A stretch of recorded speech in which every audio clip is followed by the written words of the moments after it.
When people say that someone needs no introduction, I think they're talking about Gary Leff, our guest today. I'm going to give it a shot anyway. You've seen Gary's name in the New York Times, Rolling Stone, Condé Nast Traveler, the WSJ, and he's been on the Today Show, ABC World News Tonight, Good Morning America, CNN, and countless others. For over 20 years, his site, View from the Wing, has dispensed indispensable advice on frequent flyer programs, airlines and airfare, hotels, credit card programs, and countless other topics. His commentary and reportage on the travel industry and how consumers engage with it has become essential reading for anyone looking to understand the travel business and make their own travel experience a little better. He's been described as, quote, a travel industry blogger with a specialty in spanking companies that devalue their loyalty programs. Yes, I love that. But he's more than that, way more. He's a champion of good customer service, good deals, and good times. Gary Leff, oh my gosh, welcome to No Show. Incredibly and probably way too generous, but thank you for having me. Happy to chat with you guys today. Now, I mean, we're interviewing Gary Leff, but please clarify for us. Is this the real Gary Leff? And what the heck is the fake Gary Leff? There's a certain stature in having your own parody account on Twitter that intends to troll you. Look, I've been a denizen of the internet for 35 years in some dimension or another. I've got a pretty thick skin. I have an open commenting forum on my blog. People can criticize me at will. I genuinely don't mind. In fact, I love my trolls. But yes, there is apparently a Twitter account dedicated to parodying me. Yeah, you have such an unusual mix of content, right? I mean, the deepest understanding of the mechanics of loyalty programs, the economics of card schemes, credit card schemes, right? And then straight up tabloids, right? Like a Southwest flight attendant who was fired for twerking and feces in the aisle, and who has to pick up a customer's garbage. Do you have a most favorite? I mean, you've been doing this a long time. Is there a favorite outrageous airplane story that just you can't stop telling at a cocktail party or with friends? It comes up all the time. Well, I mean, there's always going to be the JetBlue flight attendant, Steve Slater, 15 years ago, who decided to peace out from his job by grabbing a beer, popping the slide, sliding off, right? And that probably, more than any. On the other hand, though, I think the series of incidents in China where people would throw coins into the plane engines for luck, or mistake the exit door and then they're looking for the lavatory.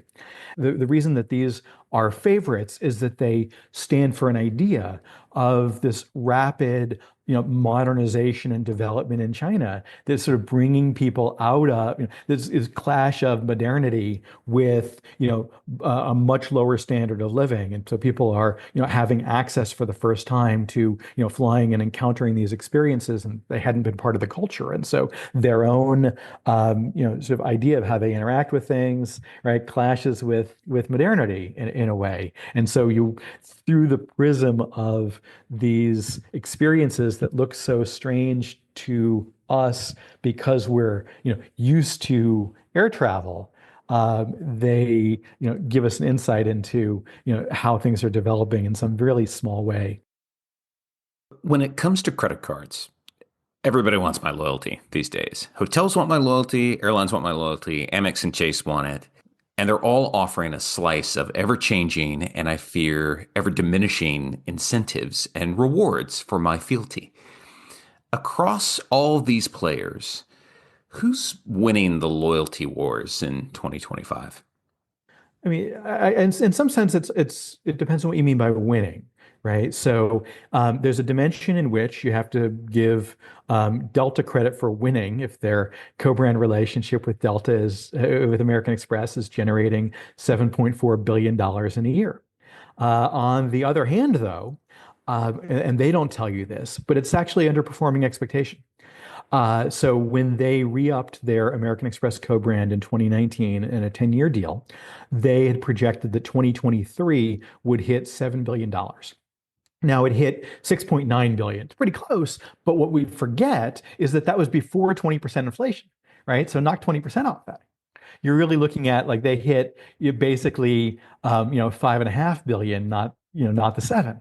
And so what's going on there? And then you start to understand some of the things that they're doing, like their free Wi-Fi, which you have to register for the loyalty program in order to get. What are they doing there? They're looking to grow the member base because they've kind of topped out. They're looking for new people that they can market the co-brand credit card to so that they can kind of get back, hopefully, to some of that growth. And we don't know yet the extent to which, and they don't really reveal the data at this kind of granular level, those customers that they're acquiring through these new methods, how much they convert. So are they winning because they have the most gross revenue off their co-brand deal? Then in terms of winning consumers, the bank proprietary programs have really demonstrated. So, after Costco left American Express 10 and a half years ago, there was an incredible rush for banks to bid up the co-brand partnerships. First, American Express locked in their second biggest co-brand, which was Delta, at a previously unheard of level. And that set a new bar for the co-brand negotiations for, a consolidated airline industry where there were fewer players and you had increasingly, high levels of, co-brand remuneration. But that also kind of left a little bit less money on the table to reward the customer with. Some of those programs became a bit less valuable to the consumer because they're so expensive. What the banks have really done is demonstrated that it's possible for them to acquire customers without the co-brand partnerships through American Express membership rewards obviously, dates back over 3 decades, but Chase built their ultimate rewards and Citi has their thank you rewards, but we've seen Capital One, it go beyond just the, points as rebate where you buy airfare, but they built up their travel partnerships in the Venture became convertible to miles. They built Venture X and the business equivalent, and they've gotten into premium travel perks. Wells Fargo has their autograph journey and other surrounding cards. It's just we've seen big players enter this space because it is a very lucrative place, and that they can acquire customers without paying paying the airline, paying the hotels as the gatekeeper. And then what they've done is they've basically been more rewarding. So at this point, you don't want to put spending on an airline credit card unless you're spending for status contribution in that airline program. If what you want are Delta miles, for some reason. They're generally less valuable than other currencies. But if you want them, you'd be better off getting an American Express card whose points transfer to Delta for two reasons. One is those cards can generally earn points at a faster rate than the Delta co-brands can. So you'd be earning more Delta miles. And you have the option of doing more things, transferring them to more places than spending on the Delta card, right? And the same is true for Chase's cards with United. I wonder if anybody in loyalty programs, probably not, but I wonder if anybody who runs these programs thinks about what I think of as this existential conundrum. They exist, especially these days, to expand. We have to expand. We have to get more people involved in this program. And as more people come in, the incentives that they get for coming in can diminish, or at least it feels like they can diminish. I think the New York Times ran a piece that spotlit Delta, the issues that a long-time loyal Delta customer had because they raised a lot of requirements for her to be to get some of the perks and benefits she'd been enjoying for years. I just see there being kind of a mathematical oddity at work here. You've got these loyalty programs sold on customer service, but as they grow and grow and grow, it's impossible to provide that level of customer service that they started with. And I don't know if there's a solution to that. Well, so there's a lot of things embedded in this. First, I think, well, I mean, Delta, the idea that they're trying to provide customer service through their loyalty program, their base redemptions now are for basic economy tickets. It used to be that when you were redeeming points, you are having this, a true reward, and you were an honored guest, recognized for having achieved some milestone. And now, if you don't want to spend extra points, you get the least, good experience that the airline has to offer when it comes to Delta, and they're pretty unique in doing that. That having been said, the programs are, fundamentally they are mass market tools, and they bundle different things. I mean, recognition and reward are two different components of the same loyalty program. So for most members, it's really just a rebate program, right? You're earning points, you're going to redeem them, and it's not getting you much. Although, as a tool to encourage people to join, there have been increasingly ways of making the travel experience better just as a member, right? So the program wants the members, so they have that marketing relationship, not just to market the co-brand, but certainly also. So American Airlines will give you earlier boarding as a member, and so you're less likely to have to gate check your bag just by being a member. So in some sense, the treatment has gotten better. You get your free Wi-Fi as a Delta SkyMiles member versus having to pay.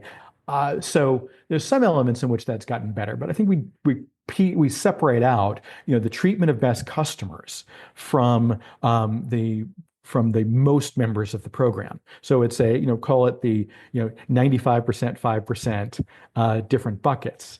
And so you want the rebate component on the one hand, and then the recognition or elite program on the other. And how do you treat those folks?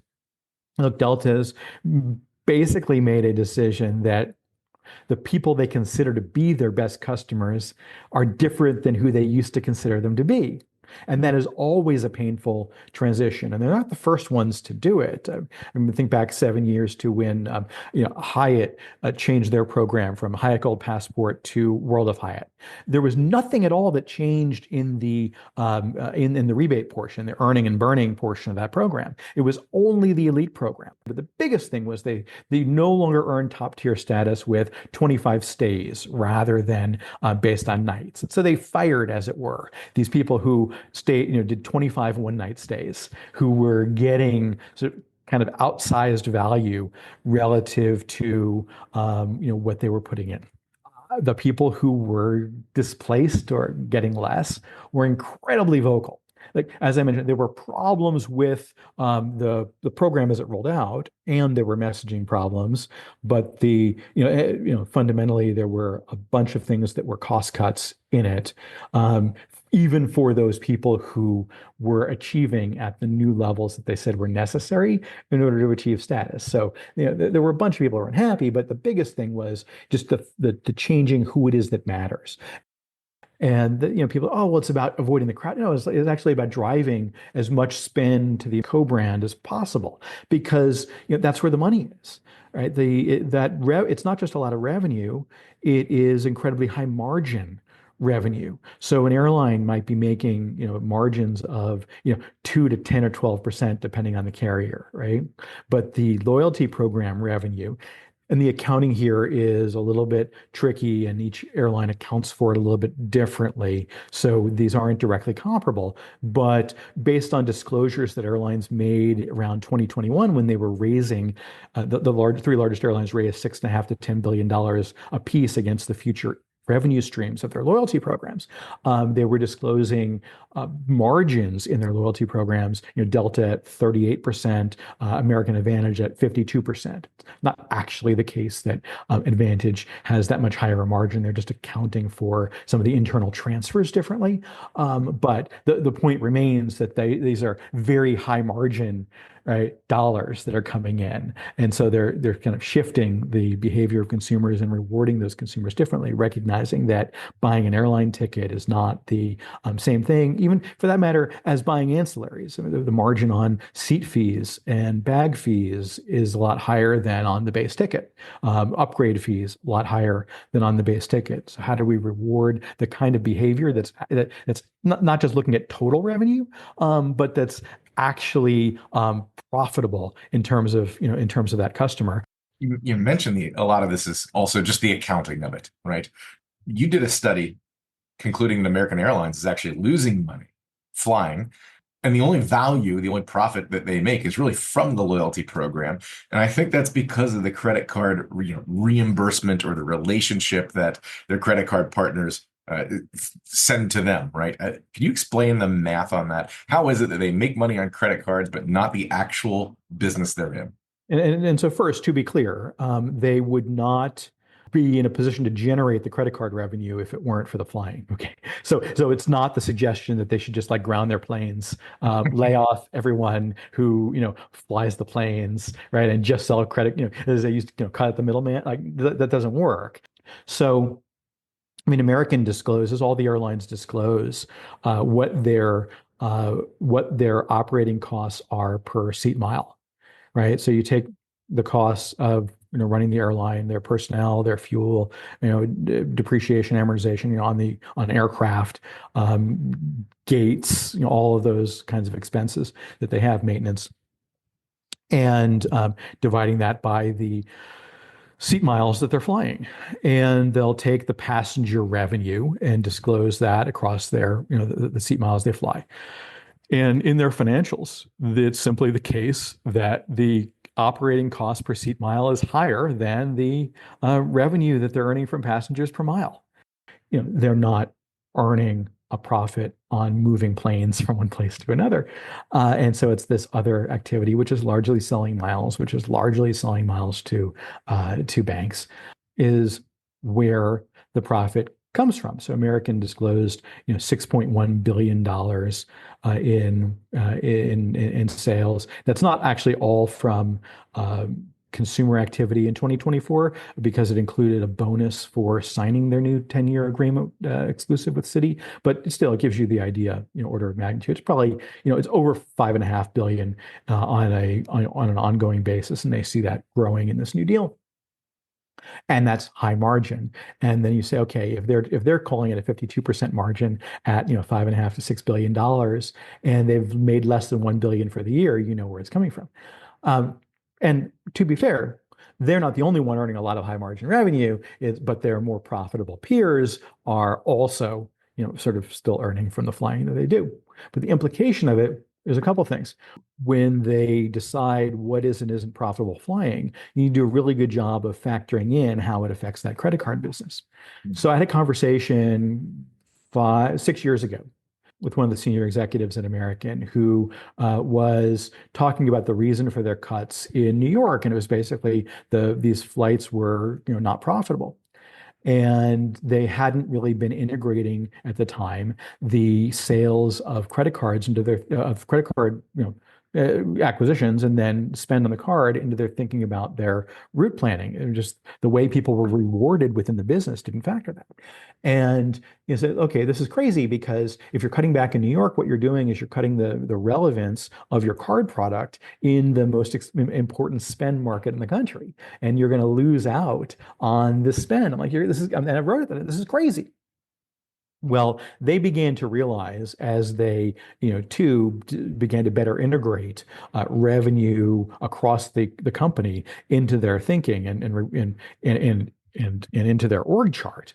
And as they had, until the government fought to break it up, as they had this partnership with JetBlue that really bolstered their presence in New York, they started to see more acquisition in the Advantage program and more card conversions, and realized that does factor into the profitability. If you go back 6-7 years, American Airlines actually had more charge volume on its co-brand than any of the other airlines. And at last year's Investor Day, they disclosed that now they're at number 3. Right, so they're behind Delta and United now. So, and they've lost relevance in the Los Angeles market. They've lost relevance to United in the Chicago market. They've pulled back in New York, and so it's not really a surprise that in these and they don't have the significance in the Bay Area that say United has, and so they're not seeing they've focused in the Sun Belt, which is growing, but it doesn't have the same concentrations of wealth. And so you have to, my point in writing about this is to suggest that it is important to think about the business in a very integrated way and do the accounting correctly, as it were, to understand how the decisions you're making actually influence your bottom line. One of my biggest concerns, I'm on the hotel side of things. When I look at the model that the largest hotel companies are creating, they're modeling themselves very much after airlines with the credit card partners and how that works. The difference is airlines own their airplanes. If they didn't, this is my fear, hotel owners are the airplane owner in this situation, and they're not making as much money because it's all going to the program and it's all hitting in a corporate P&L. The revenue boost that you get in those partnerships isn't making its way to the airplane, or in my example, to the hotel, because you've got a different ownership model involved. I think it's a real existential issue for the hotel world. So a little bit of agreement, a little bit of pushback. I mean, just on the accounting there. First of all, the hotel card programs are not as profitable for the hotel brand as they are for the airlines, and they're not keeping as much for themselves as the airlines would be. More of it does ultimately flow back to the hotels through redemptions, whether it's filling rooms that would otherwise go empty, or it's paying, at their override rate, which isn't the highest rate you'd earn on a given night, right, for the marginal room, but is going to at least, be something on the order of magnitude of your average, of your average daily rate. More of it flows back to the owners in the hotel co-brand model. Nonetheless, there is a huge disconnect between the airline model, where they own the planes as well as the marketing, and the hotel model, where, on the one hand, you have this marketing company, on the other hand, you have the service delivery. And that creates a tremendous amount of tensions in a variety of dimensions, especially for, that the customer experience and the benefit and on property versus the sort of promises that are getting made. Ultimately, the hotel brand really that's all they have is their brand. It's the reason why the customers come to them, and they can deliver those customers to the hotel owners. And why you want to say, fly the flag of the brand is to attract those customers. The problem then is that there is obviously a different than incentive. Ideally, the brand owner wants to protect the value of the brand, because in the long run, otherwise they have nothing. But the individual hotel wants to benefit from those customers without spending as much, maybe even spending as much on like their customer, who's going to be repeat guest with them, right? But not rewarding someone else's customer in the same way. And so there's going to be a tension over what that brand looks like over time. I think there are two fundamental parts of the structure that are being challenged right now because of the growth of loyalty programs, right? You look at the biggest programs, they've gone from 50 million to 200 million in a 6-year, 7-year span. What you see there because of the model, they tax the reservation essentially, right? So what used to be 30% of people in a hotel, well, those 30, as a part of a loyalty program, those 30% got taxed by the program, 3%, 4%, 5% of the reservation value. Now, instead of 30% being loyalty members, you've got 70%, I think Hilton just said on a recent earnings call, right? So the model hasn't changed, but you're taxing 2-3 times as many of the guests at a time when occupancy has not grown. You've just increased the tax base. Yeah, but that's kind of the first. Also say, I mean, but what you're doing is also just shifting the customer acquisition channel, right? So you're not, depending on the hotel, you may be paying Expedia less, right? And so, there's a customer acquisition cost, whether it's through the chain or through other channels, and then are you discounting as much? What's your relative room rate and all of it? And so in each property is going to have to figure out, because it's a very competitive market with a bunch of different chains, and you can flag different ways, and even Marriott has like newer for some of their limited service, newer lower cost kind of flags, and how much are those worth, right? the mix of third-party booking sources like Expedia that are really high cost to a hotel, had the mix of that decreased as the loyalty program grew, then I think that was the business case, but that hasn't happened is the problem. The other real economics here that are kind of coming to a head is that as people have more and more points, they spend more points than cash. Like in the past, people are doling out cash or putting on credit cards, they're paying with dollars. Now, more often than ever, they're using their points because they're earning so many through the banking system that rewards them and gives them good travel options. When that happens, a guest, instead of paying $100 out of pocket, they tend to get reimbursed at a hotel level $50 to that 100 instead. To the guest, it may seem the same. To the hotel, it's a significant shave off the actual revenue you receive. Yeah, and so then the question is, what would your occupancy be without that? Right. Right. I mean, so is this marginal room nights because of the earn in this way Yep. that's filling empty rooms, or is this actually displacing? And all this matters. But Yep. but I think what's really important to understand about where this growth in loyalty program members comes from is it's not engaged loyal customers, right? It's, well, if you want to Right. save your 2% on the room rate, you've got to join the program. And so, so the move to member rates is just driving people to be members, not that they have any particular loyalty to a program. And then, These are no longer frequent travelers.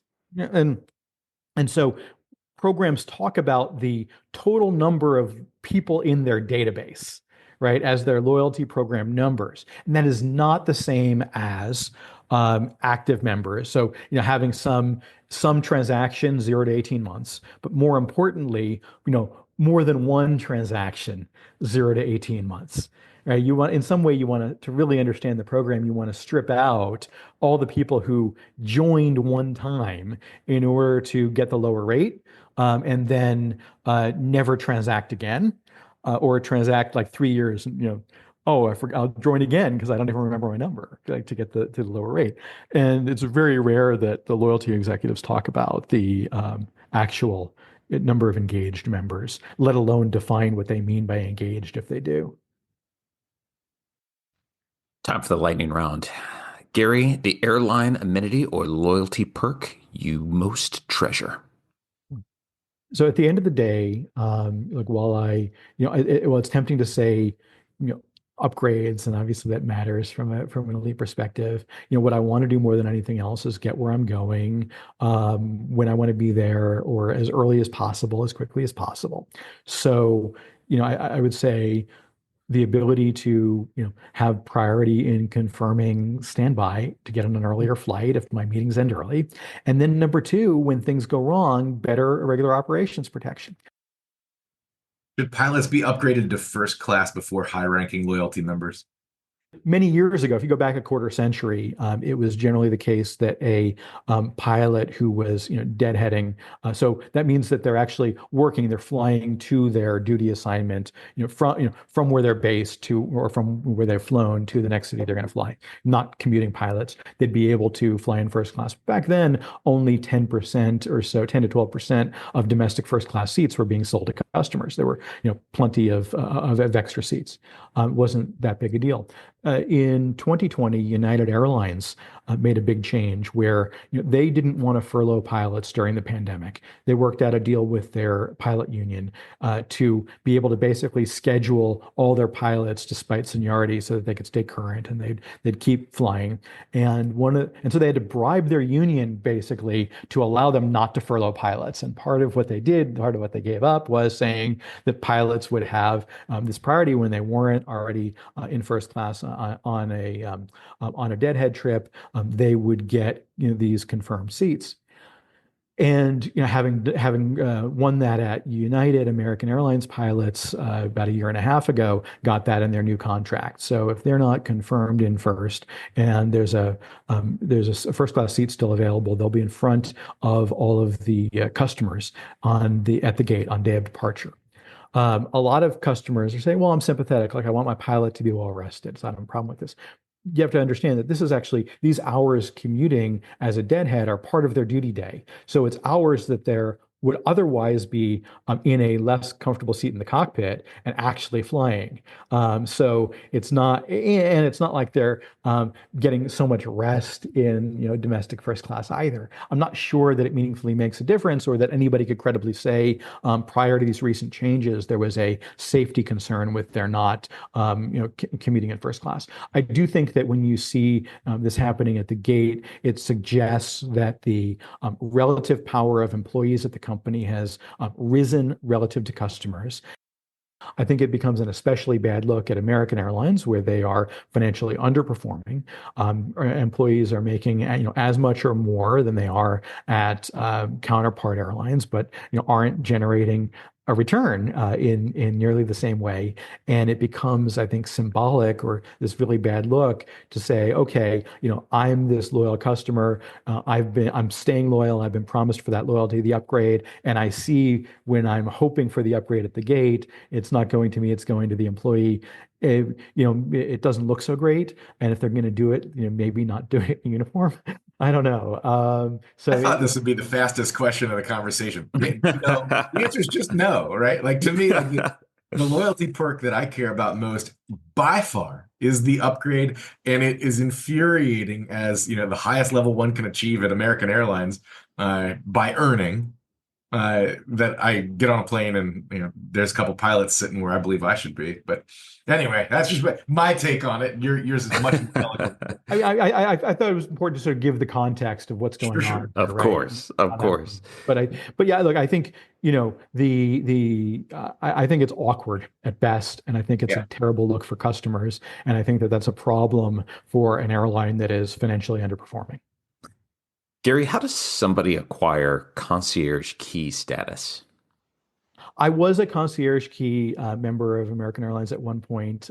So concierge key is the criteria for qualifying is not published. It's the level above executive platinum. What it gets you really personalized service in a lot of ways. I mean, you may get a golf cart ride between flights and a quick connection. You might get a car transfer on the tarmac. You're often met at the gate just to thank you for your business. On domestic flights, you get access to flagship business class lounges. You're top of the upgrade list. And most importantly to me, you get what they call next flight guarantees. So if your flight is canceled and the next flight to where you're going is sold out, they will still confirm you on it. They're willing to bump another passenger. They're willing to pay denied boarding compensation to someone if necessary to get you where you're going.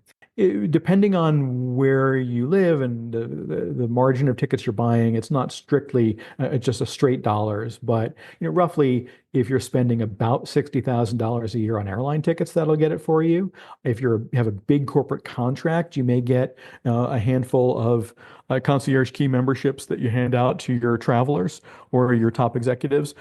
The most important influencers of travel spend at the biggest companies will get concierge key. And in fact, the most important customers of the airline might even be tagged do not miss among concierge key members. So they're always getting the in-airport treatment.